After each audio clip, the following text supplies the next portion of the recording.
خدا کے نام سے رکعت کا آغاز کرتا ہوں، اسی پہ ہے بھروسہ، بس اسی پہ ناز کرتا ہوں، محبتوں کی طرح میں یہ کام کرتا ہوں، میرا رسول پہ سلام کرتا ہوں، ممبر نور پر جلوات علماء اکرام، محفل پاک میں تشریف فرما اور ساتھیوں، بزرگوں اور بچوں، پردہ نشین خواتین، ہماری مائیں اور بہنیں، اپنے گھروں میں آرام فرما کر میری آواز کو سننے والے سرزمین سولی کے غیور مسلمانوں، السلام علیکم ورحمۃ اللہ تعالی وبرکاتہ۔ دیکھیں، یہ جس جگہ پر آپ بیٹھے ہیں، جہاں ذکر حبیب ہوتا ہے، خود خدا بھی قریب ہوتا ہے۔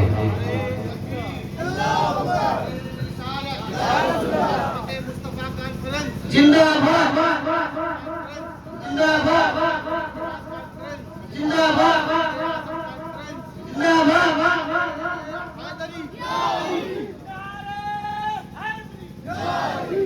جہاں ذکر حبیب ہوتا ہے، خود خدا بھی قریب ہوتا ہے۔ ان کی محفل میں بیٹھنے والا آدمی خوش نصیب ہوتا ہے۔ ان کی محفل میں بیٹھنے والا آدمی خوش نصیب ہوتا ہے۔ واقعی آپ بڑے خوش نصیب ہیں کہ مصطفیٰ کریم کے ذکر کی محفل میں آپ تشریف لائے، لیکن ایک گزارش آپ سے یہ بھی ہے، ادب سے آؤ، ادب سے بیٹھو، ادب کرو، یہ ادب کی چاہ ہے۔ ادب کا خاص خیال رکھیں گے انشاءاللہ۔ ادب سے آؤ، ادب سے بیٹھو،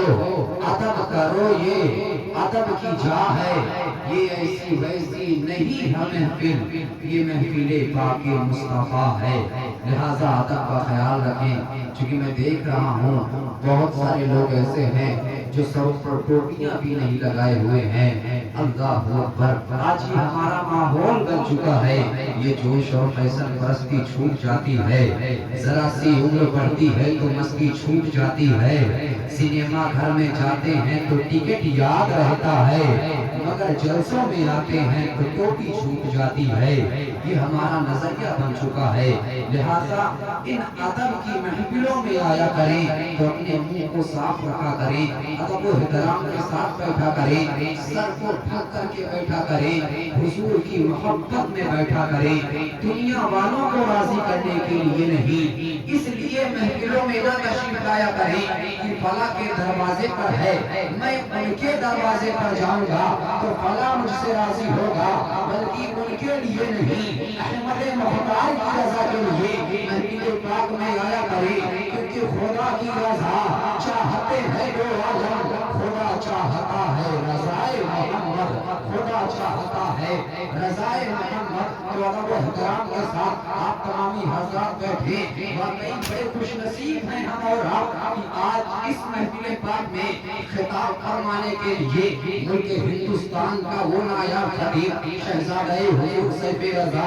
شہزادہ حضور مناظر اہل سنت حضرت العلامہ حضرت علامہ محمد عمار رضا صدیقی صاحب قبلہ اس روئے زمین پر تشریف لائے ہیں، سرزمین کربلا، سرزمین کسولی میں آپ تشریف لائے ہیں۔ محترم سامعین کرام، جس جگہ پر حافظ فیض الحسن صاحب قبلہ نے انہوں نے جہاں پر تعلیم حاصل کیا ہے، یہ احسان ہے حضور سیف رضا کا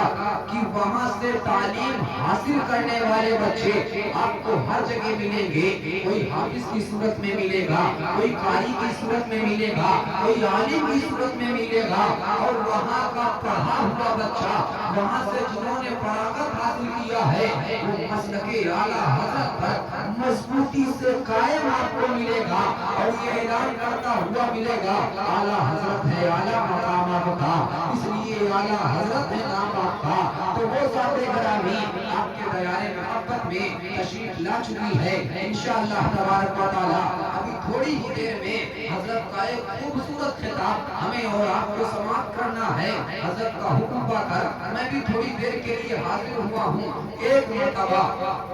بس مجھے بتا دیں آپ لوگ بیدار ہیں؟ دونوں ہاتھوں کو فضاؤں میں لہرا کر بولتے لبیک یا رسول اللہ، اور آواز سے بولے لبیک یا رسول اللہ۔ ہمیں جب ایک کڑی سے وابستہ ایک اور کڑی ہو جاتی ہے تب رسم محبت میں جڑ کر زنجیر بڑی ہو جاتی ہے۔ بھائی اپنا کیا ہے یار، سنو ہم لوگ تو پھر بھی انسان ہیں، پتھر سے ملاؤ پتھر تو دیوار کھڑی ہو جاتی ہے۔ آواز سے آواز ملا کر بلند آواز سے بولے لبیک یا رسول اللہ۔ مکمل خاموشی کے ساتھ بیٹھیں گے، تھوڑی دیر کا خطاب ہوگا اور میں اصلاحی گفتگو کرنے کی کوشش کرتا ہوں، تھوڑی دیر گفتگو کرنے کی کوشش کر رہا ہوں، آپ لوگ سماعت کریں گے اور عمل کرنے کی کوشش کریں گے انشاءاللہ۔ بولے انشاءاللہ۔ ابھی اجازت ہے نا، ذہن کو حاضر رکھیے گا۔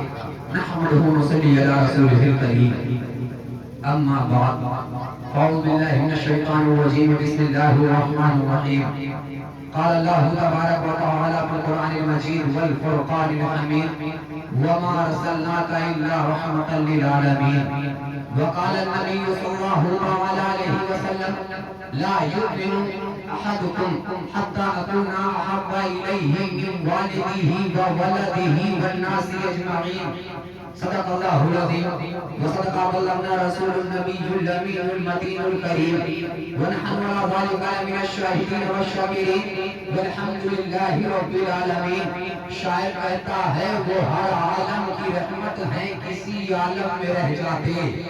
وہ ہر عالم کی رحمت ہے کسی عالم میں رہ جاتے، یہ ان کی مہربانی ہے کہ یہ عالم پسند آیا۔ آئیے ہم اور آپ مل کر ایک مرتبہ آقا نامدار مدینے کے تاجدار دونوں عالم کے مالک و مختار آمینہ کے لال مدینے کے چاند وجہ وجود کائنات وجہ تخلیق کائنات ان کی بارگاہ میں جھوم کر درود شریف کا نذرانہ پیش کریں، جن کی بارگاہ میں وقت کا مجدد جب اپنی محبت کا اظہار کرتا ہے تو یہ کہتا ہوا نظر آتا ہے یا رسول اللہ ہم تیرے نام پہ جاتے تھا، نہ بس ایک جاتے چاہتے تھا تو جہاں سے بھی نہیں جی بھرا، ہم کیا کرو وہاں نہیں، جن کی بارگاہ میں حضور تاج الشریعہ علیہ رحمت و رضوان نے خراج عقیدت پیش کیا تو ہمیں یہ عقیدہ دیا نبی سے جو ہوگے گا نا اسے دل سے جدا کر دے، ادھر مادر برادر جانو مال ان پر پیدا کر دے۔ جن کی بارگاہ میں ڈاکٹر اقبال نے اپنی محبت کا اظہار کیا تو یہ کہتے ہوئے نظر آئے کہ محمد سے وفا تو نے تو ہم تیرے ہیں، یہ جہاں چیز ہے کیا لوح و قلم تیرے ہیں۔ بڑے بابا سے کہا اللہم صلی علی عالم کے لیے رحمت بنا کر بھیجا ہے، کسی ایک گاؤں کے لیے نہیں، کسی ایک قصبے کے لیے نہیں، کسی ایک شہر کے لیے نہیں، کسی ایک ملک کے لیے نہیں، کسی ایک اسٹیٹ کے لیے نہیں۔ جب اللہ نے اپنے محبوب کی عظمت کو بیان کیا تو یوں ارشاد فرمایا وما ارسلناک الا رحمۃ للعالمین، اے محبوب میں نے آپ کو سارے عالم کے لیے رحمت بنا کر بھیجا ہے۔ وہ ہر عالم کی کسی عالم میں رہ جاتے، یہ ان کی مہربانی ہے کہ یہ عالم پسند آیا جو سارے عالم کے لیے رحمت بن کر آیا، جن کے صدقے میں جن و بشر بنائے گئے، شمس و قمر بنائے گئے، شجر و حجر بنائے گئے، جن کا صدقہ کھا رہے ہیں، جن کا صدقہ پی رہے ہیں، جن کے صدقے میں ہمیں زندگی ملی ہے، جن کے صدقے میں آسمان کا شامیانہ سجایا گیا، جن کے صدقے میں زمین کا بچھونا بچھایا گیا، اللہ اکبر، جن کے صدقے میں ساری کائنات کو وجود بخشا گیا۔ اب اس کا فرمانے عالی شان سنیں، وہ کیا فرما رہا ہے لا یؤمن احدکم حتی اکون احب الیہ من والدہ وولدہ والناس اجمعین۔ یہ حدیث مبارکہ ہے، اس کا فرمان ہے جسے تمام لوگ ساتھی کہتے ہیں، امین کہا کرتے ہیں، فرمان مصطفیٰ ہے۔ اللہ کے نبی ارشاد فرما رہے ہیں، ذہن کو حاضر رکھیے، مفہوم کو ذہن میں اٹھائیے، کیا فرما رہے ہیں تم میں سے کوئی بھی مومن کامل مسلمان اس وقت تک نہیں ہو سکتا جب تک کہ اپنے مال سے زیادہ، اپنی اولاد سے زیادہ، اپنی دوستوں اقارب سے زیادہ اللہ کے نبی فرما رہے ہیں تمام چیزوں سے زیادہ جب تک تم مجھ سے نہ محبت کرنے لگو تب تک تم مومن کامل نہیں ہو سکتے ہو، کامل مسلمان نہیں ہو سکتے ہو۔ اس حدیث مبارکہ کا جو کیندر بندو ہے، جو مین ٹاپک ہے، وہ محبت ہے۔ کیا بولے؟ محبت ہے۔ تب اب سمجھنے کی ضرورت ہے محبت کہتے کسے ہیں، محبت کی پریبھاشا کیا ہے، محبت کی ڈیفینیشن کیا ہے، آئیے جانتے ہیں محبت کسے کہتے ہیں۔ محترم سامعین کا بالکل آسان لفظوں میں سمجھیں، اگر آپ کسی سے محبت کا دعویٰ کرتے ہیں، آپ کسی سے محبت کرنے کا دعویٰ کرتے ہیں، چاہے دنیاوی اعتبار سے ہو، چاہے وہ عشق مجازی ہو، چاہے عشق حقیقی ہو، اگر آپ کسی سے محبت کا دعویٰ کرتے ہیں تو آپ کو تین منزلوں کو طے کرنا پڑے گا، تین باتوں پر عمل کرنا پڑے گا، تین راستوں کو اختیار کرنا پڑے گا۔ ان تین منزلوں میں سے اگر آپ نے کسی ایک کو ترک کر دیا، آپ دعویٰ تو کر سکتے ہیں کہ حضور کے نام پر اپنی جان کو قربان کر دیں گے، دعویٰ تو کرتے ہیں کہ حضور غوث پاک کے نام پر اپنی جان کو قربان کر دیں گے، آپ دعویٰ تو کر سکتے ہیں کہ اولیاء کاملین کے نام پر ہم اپنی جانوں کو قربان کر دیں گے، لیکن اگر آپ ان تینوں منزلوں کو طے نہیں کرتے ہیں تو یقین مانیں آپ کی محبت کا دعویٰ کرنا جھوٹا ہے، بے دلیل ہے، آپ کے پاس کوئی دلیل نہیں ہے۔ وہ تین چیزیں کیا ہے؟ آؤ جا بتاتا ہوں میں آپ کو۔ پہلی چیز یہ ہے، آپ جس سے محبت کا دعویٰ کرتے ہیں واقعی اس کے تئیں تھوڑی بہت محبت آپ کے دل میں ہونا چاہیے۔ دوسری چیز یہ ہے، آپ اس کا ادب کرتے ہوں گے، آپ اس کا احترام کرتے ہوں گے۔ تیسری چیز یہ ہے، آپ ان کی فرما برداری بھی کریں گے، وہ جو چیز کہے گا آپ ان کی بات کو مانتے ہوئے نظر آئیں گے۔ ان تینوں چیزوں میں سے اگر آپ نے کسی ایک چیز کو چھوڑ دیا تب آپ کے محبت کا دعویٰ کرنا جھوٹا ہے، بے دلیل ہے۔ مثال کے طور پر آپ تمامی حضرات اپنے مسجد کے امام صاحب قبلہ سے محبت کا دعویٰ کرتے ہیں، کہتے ہیں ہم ان سے محبت کرتے ہیں، تو پہلی منزل یہ ہے کہ جب وہ آپ کے دروازے پر آئیں، آپ کے سامنے آئیں، آپ ان سے مسکرا کر ملاقات کریں گے، ان سے مصافحہ کریں گے، ان کی خیریت معلوم کریں گے، پتہ چلا محبت کی پہلی منزل آپ نے طے کر لیا۔ اب دوسری منزل یہ ہے، آپ ان کے ادب کے لیے کرسی پر بیٹھے ہیں، فوراً کھڑے ہو جائیں اور کہیں امام صاحب کے لحاظ آپ کا مقام بلند و بالا ہے، ہم مقتدی ہیں، آپ امام ہیں، آپ رہنما ہیں، علم کے اعتبار سے، عمر کے اعتبار سے، ہر اعتبار سے آپ ہم سے بڑے ہیں، آپ کرسی پر بیٹھے، میں کھڑا ہو جاتا ہوں، پتہ چلا محبت کی دوسری منزل آپ نے طے کر لیا۔ لیکن جو اہم منزل ہے وہ حکم کی فرما برداری کرنا ہے۔ بالکل آسان لفظوں میں سمجھے، امام صاحب قبلہ کرسی پر بیٹھ گئے، اب انہوں نے حکم دیا مجھے پیاس لگی ہے، ایک گلاس پانی پلا دو، اللہ اکبر۔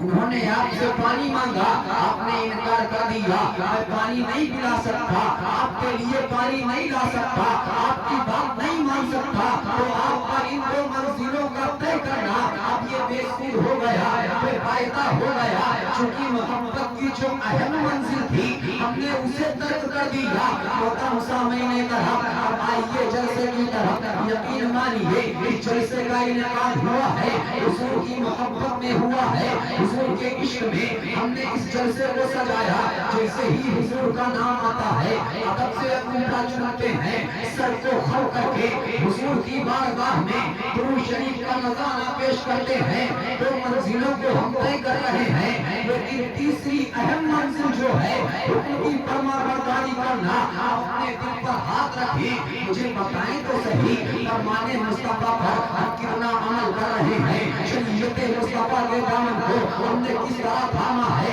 قرآن کے دامن سے ہم کس طرح جڑے ہوئے ہیں، سنت مصطفیٰ کے دامن کو ہم نے کس طرح تھاما ہے۔ اب اپنے عمل کا جائزہ لینے کی ضرورت ہے، پھر اس کے بعد اندازہ لگانے کی ضرورت ہے، واقعی جو محبت کا دعویٰ کرتے ہیں دلیل ہے کہ نہیں ہے، واقعی جو محبت کا دعویٰ کرتے ہیں کرتے ہیں کہ نہیں کرتے ہیں؟ اگر آپ کسی سے محبت کا دعویٰ کرتے ہیں، اگر آپ حضور سے سچا عشق کرتے ہیں، تو آپ کو سنت مصطفیٰ پر عمل کرنا ہوگا، سنت مصطفیٰ کے دامن کو مضبوطی سے تھامنا ہوگا،